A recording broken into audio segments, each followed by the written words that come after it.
शनिवार म्हणजेच दप्तर मुक्त शाळा।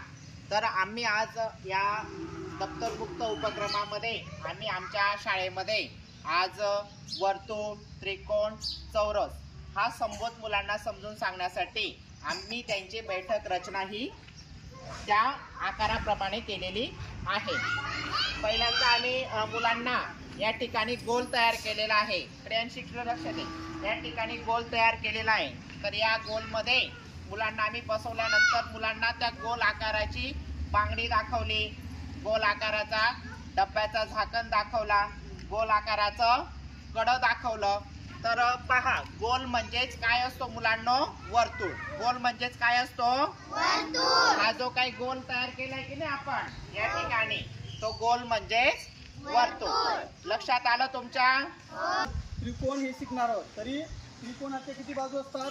3। त्यापैकी आपण पहिले त्रिकोण हे मुलांकडून बसून तयार करून घेतलेले।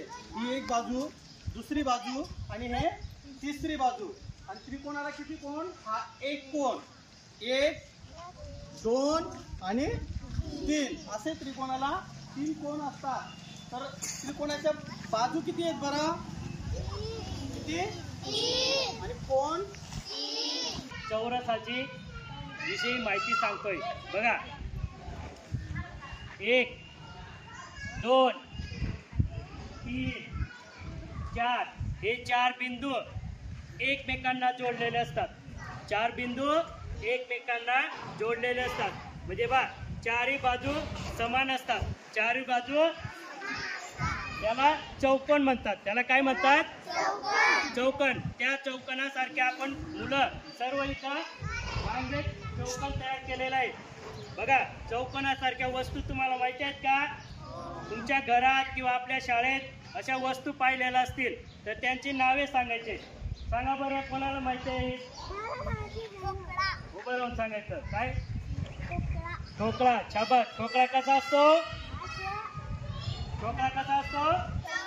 चौकोन। अजून कोण सांगता? हा सांग। फरशी। फरशी पाहिलेला आहे का? आपल्या घरी बघा, आपल्या घरात बसवलेली असते ती फरशीचा पण आकार कसा असतो? चौकोन। अजून हा चौकोन, बरोबर आहे। तो काय?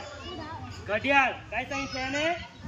घड्याळचा पण आकार कसा असतो? चौकोन। अजून कॅरम बोर्ड। तुम्ही खेळलेले आहेत ना कॅरम? हा, त्याचा पण आकार कसा असतो? चौकोन। मग हे बघ, चारही बाजून समान असतात, त्याला काय म्हणतात? त्याला काय म्हणतात?